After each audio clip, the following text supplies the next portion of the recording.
we know that water puts out fire, Mhm. and we know that Class A foam puts out fire. Class A foam is what the Wildland firefighters use, and they used to have to sit there with their tanks on their 4x4 diesel trucks and sit there and put down water all over the area. Now they come through and they spray their Class A foam in an area and move on. And they can use less water, and the Class A foam is like a wetting agent, and it's 5 times more effective than water. And so the water will evaporate quick, and the Class A foam evaporates 5 times less. And so, um, so by using these technologies and the sprinklers and the Class A foam, it is protecting houses. And we know, that sprinklers on the inside work, and it baffles me why we haven't done this 20, 30 years ago. All right, welcome to the Industrial Impact Podcast, where we explore how AI and automation are transforming fire protection, industrial safety, and emergency response operation. I'm your host, Alan Broomfield, and today I'm joined by Shawn Gardner, who is the co-founder of Fireroofs, a company bringing municipal level engineering standards and AI-powered automation to luxury wildfire defense. Shawn, welcome to the show. Thank you for having me. Appreciate being here. You've spent over 2 decades in landscape management and public works, including serving as the parks manager for the city of Saratoga. That's a pretty unique path to founding a wildfire defense company. Can you walk us through that journey and what led you to launch Fire Roofs? So Saratoga is a community in the wildland urban interface, and the homes that we're actually installing wildfire defense systems now currently are in the same areas that I worked. So I would see the fire risk every day, and I learned wildfire mitigation tactics in my job, and then I also knew irrigation principles, techniques, hydraulics, everything in and out, really good. And so I would see all these homes, and I knew of the fire risk and the danger. And we know that sprinklers work on the inside of homes. We know that sprinklers work on the inside of businesses. But that did not protect any homes in all these major recent fires. And so the only thing that works is putting water on the outside of the home. And we've integrated some other techniques. Early detection is one of the best things. And in AI around wildfire science, early detection is the leading thing that's going to save people's homes and save property. So, what other problem, other than that early detection, what other problems is Fire Roof solving that traditional insurance or fire preventative methods aren't addressing? So insurance has a lot of gaps. And so if you're relying on insurance to protect your home, you're just kind of that's a very, very passive. An active approach is to completely defend your home so you never have to even process a claim. And when you can actively protect your home, it would be putting sprinkler systems on the outside. Our systems integrate with Class A fire foam, and we can water the house, we can water the walls, and we can water the property surrounding the house. And include that with early detection with AI flame sensing technology and other sensors that detect fire in the proximity of the home, along with wildfire mapping technology and satellite technology. So that's the early detection. And if a fire is detected based on the threat level, the system automatically goes on and the home's protected. And so other ways that other people can really protect their home is there's some good apps out there, and if they are just new to this, uh, we call it Zone Zero. And Zone Zero is really harsh and hardcore. but it's the 5 feet surrounding the entire home. If you can clear out all brush, leaves, debris, wood piles, everything, patio furniture. Patio furniture is a big one. You Right. got nice pool patio furniture right next to your house. Woo, highly flammable. That wood pile, get it away from the house. Everything within 5 feet, you want it completely clear and just gravel around the house. Gravel. Yeah, That's what I was about. I was thinking. I was like, well, what do you put around the house then? It must look like a house from Phoenix, Arizona. They rock yards. They don't have yeah, yeah, grass or anything. yeah. Okay, and But then what about? we're a lot of people have since the 90s, the population in the wildland urban interface has increased a lot, and so people living in these areas, and basically it's about 3 miles from the base of the hillside where wildfires would be. So your average urban areas and city areas aren't affected. It's just going to be outside of that, outside Yep. of the wildland urban interface is what they Yes, call it. Yeah. correct. Correct. So, what do most people outside of fire protection or wildfire defense misunderstand or underestimate about the work being done in the space? Ooh, can you clarify your question a little bit more? Yeah, what are some things like maybe some myths or whatever that people always say, and it's misunderstood and and underestimated? So many people think it's the wall of fire that comes in and takes down a house like a tidal wave. And it's not that. It's the ember storm. And these embers are just like when you stir up a beehive and bees are flying all around. The embers are the same thing, and the ember storms are horrific. And because these ember storms can, on average, the embers go about a mile, but in higher winds, I've heard of scenarios a mile and a half to 3 miles. And these embers land in all these little spots and start new fires. And these new fires now become the new wall of fire. Right. How far do you think that can typically go? Like, windy day, what do you think? Like 20, 30 mile an hour winds? How far do you think those embers can travel? The firestorms produce their own weather systems. They're sucking in so much oxygen, so that increases the winds. And then normally wildfires that are spreading fast are really, really high winds. I forget in those Palisades fires, but I think those winds were somewhere in the range of 60 to 80 miles an hour. I don't quote me on that, but they were very high winds. And in those high winds, that's when the embers are going upwards of, mile and a half, upwards to 3 miles. Which I'm sure with all of that just happened, I can't even, I mean, it was recently this year. I know it was this year.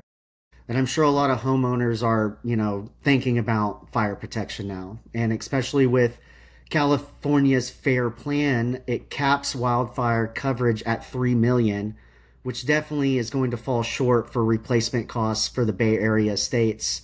How do you think insurance gap reshaping how luxury homeowners think about fire protection? They are actively seeking every defense measure out there. And we all know that California and New York have the highest home prices in the entire United States. And specifically in the area we're in is in the region of called San Francisco Bay Area. And throughout California, throughout the entire state, there are 2.5 million homes in the wildland urban interface. And our company's positioned in the San Francisco Bay Area. And so we're working with these homeowners in San Francisco Bay Area, in Silicon Valley. The majority of the homes are valued over 3 million. And it's not uncommon to see the average home in these hills being valued between $8 and $15 million. And so when they're on the fair plan cap of they're being forced on the fair plan, which is a state insurance coverage, because farmers pulled out, or State Farm, or USAA doesn't cover them anymore. And so they're forced onto the state coverage, and those insurances cap at 3 million. Some homeowners are getting like wraparound policies, supplemental policies, uh, and then they're just looking for real protection. And so they're putting these automated sprinkler systems on their homes. They're doing all the defensible space measures, and even working on the zone zero. And some of these nicer homes, that's a hard one for them because they like to have landscaping. We like our nice flowers and bushes and patio furniture and pool furniture near the house and stuff. So that's kind of a hard one for them to take in. But zone zero is a very, very important measure. Yeah, that's good. So if we were having this conversation 5 years from now, what do you think would look completely different in wildfire defense? AI is really evolving quickly in this area, and as the data grows, this will help predictive modeling. So early detection and communication throughout the whole space evolves quickly, because early detection is the key. Protection of the houses, and if the houses are protected, got good defensible space, the firefighters don't need to waste their time on these homes. They can waste their time fighting the fire. We saw that in many fire scenarios. Sometimes the firefighters just have to give up on the homes. They got the choice of the fire, trying to fight the fire or protect the homes. So with early detection, and as more homeowners get on board with these kind of measures, it'll put more efforts to fighting the fire. And I got some talking points here. And the other thing is, the sensor technology for homeowners could start to be merged with the smart home devices. And that is also a data set that can help predictive modeling. And so as we move forward, if we can predict the fires before they start, that's going to be very, very helpful. Yeah. So predicting fires before they start, is that done with satellite? It's done with satellite forecasting from previous incidents. We've done in the Bay Area. It's called LiDAR, and so they've done all LiDAR, and now they can actually forecast and do red flag warnings. And so that's very helpful to people, especially for evacuation. When everybody in these wildland urban interface, if they don't have their go bag ready, they should. That's really important. Have their go bag ready. Have their passport and important documents like ready to go, ready to get out of the house. But with the early forecasting, and then it gives people a little bit more of a chance to get out earlier, because evacuation is really important. Yeah, this kind of sets up my next question perfectly. What role do you think companies like Fireroof play in solving some of the bigger climate and safety challenges we're facing today? Ooh, that's a difficult one. I don't know how to answer that. I don't know Okay. how to answer that. Yeah, yeah, Yeah, no worries. No yeah. worries. I mean, we were kind of going into it, so I figured it'd be a nice time to drop that one in. All right, well, let's go with this one. So tell me about Fireroofs. What do you do and who do you do it for? So currently we're in Northern California area, and we're installing automated roof, eave, and perimeter sprinklers tied in with Class A fire foam injected into the sprinkler system. And everything's automated with early detection of wildfire detection sensors on the property, and satellite wildfire mapping technology through our app, which is also communicates with the controller on site on the homeowner's property to protect homes from wildfires. Good.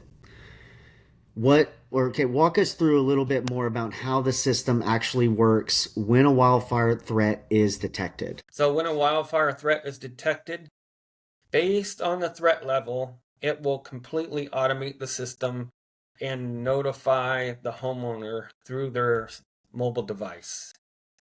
And then the And system starts. yes, exactly, exactly. And that picture can look like the fire might be 3 miles away, and then the sprinklers that are around the property um, start activating, hitting the tree line on the perimeter of the property. And then as the if the fire threat level gets closer than that, let's say as it gets within 1 mile, then we will start activating sprinklers on the house to keep the property and the house cool. If it crosses that 1 mile threshold, then our system is going into foam cycles. So it's putting with the water Class A foam on the roof and pausing, putting Class A foam on the roof and the walls of the house and pausing. Yeah, that's good. So there's levels. So it's 3 miles, 2 miles, and then 1 mile. It every house is different. Okay. We have a different program for every house. It Depends depends on on foliage and or the it, trees and yeah. Yep, slope of the hillside, proximity of neighbors, are there a lot of roads around the house and fire breaks? So, um, are they in the bottom of the valley? Are they up on the top of the hillside? Top of the hillside where it gets high winds, then those parameters shorten quite a bit. Yeah. Yeah. Okay. What problem does fire roof solve that traditional fire suppression or defensible space strategies can't? Yeah, that's a good one. So, um, we know that water puts out fire. And we know that Class A foam puts out fire. Class A foam is what the Wildland firefighters use, and they used to have to sit there with their tanks on their 4x4 diesel trucks and sit there and put down water all over the area. Now they come through and they spray their Class A foam in an area and move on, and they can use less water and the Class A foam is like a wetting agent, and it's 5 times more effective than water. And so the water will evaporate quick, and the Class A foam evaporates 5 times less. And so, um, so by using these technologies and the sprinklers and the Class A foam, it is protecting houses. And we know, that sprinklers on the inside work, and it baffles me why we haven't done this 20, 30 years ago. Um, the insurance had a lot better coverage. Insurance carriers weren't pulling out. And we're seeing similar things in Florida, with all the hurricane damage, insurers are pulling out. And so they're building the houses stronger. They're rebuilding stronger. And so less claims. And hopefully our systems prevent a lot less claims too, because insurance just keeps getting more expensive and more expensive and more expensive. And we would like to see people fully protecting their houses. Yeah. Curious about commercial buildings as well. How does that work?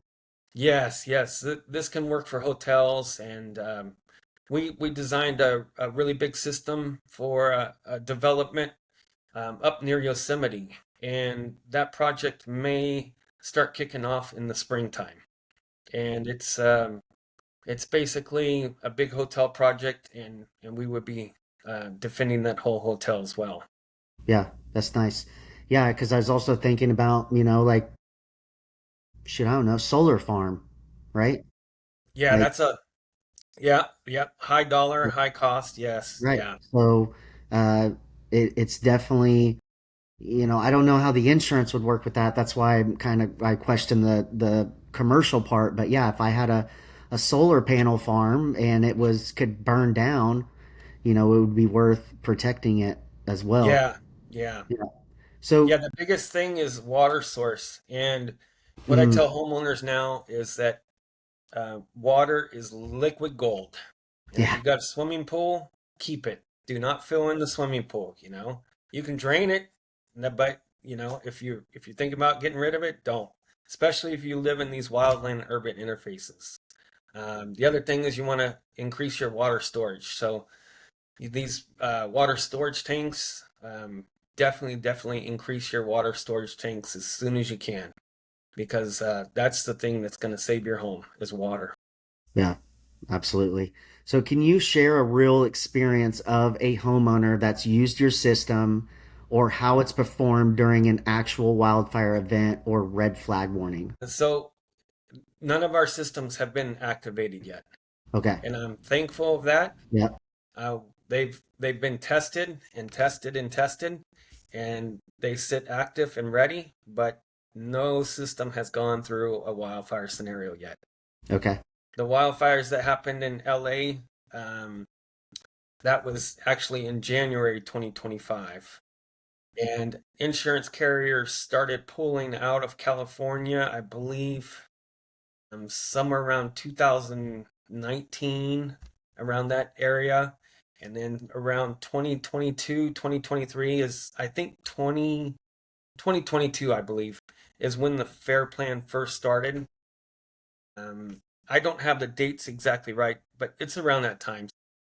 So with the insurance carriers pulling out, this space is evolving quickly now, very quickly. So, what makes fire roofs different than other wildfire defense or sprinkler systems in the market? There are some other competitors out there that are doing a great job too, and so um, you know it's there's a lot of homes to protect. So we're gonna be busy for a while. We're gonna be busy for a while. Everybody in this space right now is gonna be busy for a while. Yep. So, what's next for you guys? How do you see fire roofs evolving over the next few years? So we're gonna really dial in more of our integrations and AI systems, because we would like to see not just homes protected, but early warning systems for neighborhoods too. They do have state and federal level warnings, um, but if we can have more neighborhood community protection, that would be a much bigger thing and a better thing. And as we go along, we're going to be able to uh, sell kits to enable contractors anywhere to be able to go out and defend their properties. Because when our company got started, the barrier into this market was early detection that makes the sprinklers go off. So when you have sprinklers inside your house, they go off with heat coming up. And outside of the house, you got so many different environmental factors. Even our AI flame sensing technology, we had to go through the algorithms because you got the biggest fireball right up there all the time, the sun. And in early testing and stuff with our AI flame detection cameras, the sun was setting it off. So we had to go through a lot of stuff to get those programs dialed in. And hopefully, um, there'll be a very soon point where we can supply contractors anywhere so they can start installing these systems, and they can have early detection.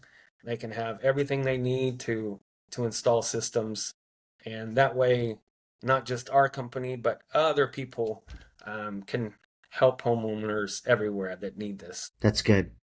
So, your target market is luxury homeowners in the high risk wildfire zones. How are you currently reaching those clients and what channels are working best for you? Really, right now, just early SEO and getting the word out there, and so that's um, people are finding us, and that's really the best way. Just having a good presence online, and so when they're searching for it, they're finding us. And as you probably know, not many people, less and less people are using the Google search to find it. They're getting on their phone, they're asking GPT, they're asking Gemini, and they're talking to GPT and Gemini about how to protect their home and what things they can do. Yeah. So, what's been the toughest part of getting fire roof systems into the hands of your ideal customers, especially in a market where homeowners may not realize they need this level of protection until it's too late? All of our technology is proprietary, and that was the barrier to the market. I could not find any off the shelf controller. So all current irrigation models and controllers work by set programs. They come on at 6 o'clock. The sprinklers will water for 10 minutes. And so nothing integrated with any kind of fire detection, API calls, anything. Nothing. There's nothing off the shelf. So our company had to engineer and design and build everything from scratch, and that was a really big barrier into the market. Yeah. Okay. So, what are the bottlenecks you're experiencing around pipeline outreach, lead conversion, or just educating the market on the insurance gap that you're solving? Really, there's no barriers. There's no barriers right now. No. Yeah, the homeowners, they're getting their non-renewal notices. They're seeing their options, their only option for insurance. You know, um, right now our installs are focused on homes valued over 3 million, and for the fact of that's where we're at. And we're a new company, we're evolving, and as we do more work and more homes, our price point will lower so that we can help even more homeowners. So, how do you balance the technical, engineering focused side of the business with the need to communicate urgency and peace of mind to homeowners who may not be or who may not be fire protection experts? Really, the urgency is not a matter of when the fire is going to happen. Yeah. Not a matter of if the fire was going to If happen. it's when, yeah. It's a matter of when the fire is Yeah. going to happen. Yeah, so the urgency is there. It's all over the news. Everybody's aware of it, and we're really just trying to get the word out now because people are starting to realize, like, hey, we can put water on the roof, we can put water on the sides of the house. And who does that? Because regular sprinkler protection companies, fire protection companies only work on the inside of the house. And so they're finding us because the reality is we are one of the best home hardening defense measures out there. Right. And one of the only ones in the Bay Area. I mean, there's a few competitors, but it's not a huge market. Correct, Yeah. correct. Yeah. Yep. I mean, if you look at home builders, you take your average small city, maybe, 100,000 or less, there might be, you know, 200 general contractors working in the area. And there are not even 200 general contractors in this field to even start protecting homes of the 2.5 million homes, let alone in California. And then we got a lot of other states that have high wildfire danger. There's a really good app out there called Watch Duty, and you can see active wildfires. It covers central United States all the way to the West Coast. And it's a really good, unique app. And if you look on the app and when you're doing the map overlay, it'll show you all the previous fires and any current fires. And when you go all along the West Coast, tons of fires. And then you get into states like Wyoming, Montana, and the mountains of Arizona, New Mexico. Yeah, it's really bad everywhere. We have a lot of high mountains and stuff. Yeah. So, as a company innovating fast in this high stakes energy industry, what are your top priorities this quarter, whether it's installations, partnerships, or expansion?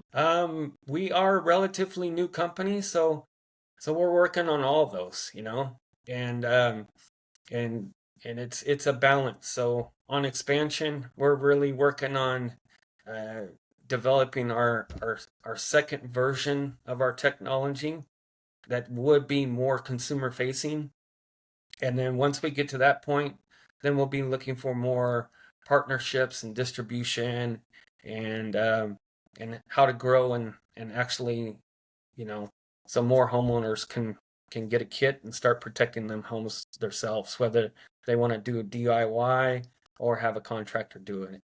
But putting copper pipes up on the house is no easy task. Yeah.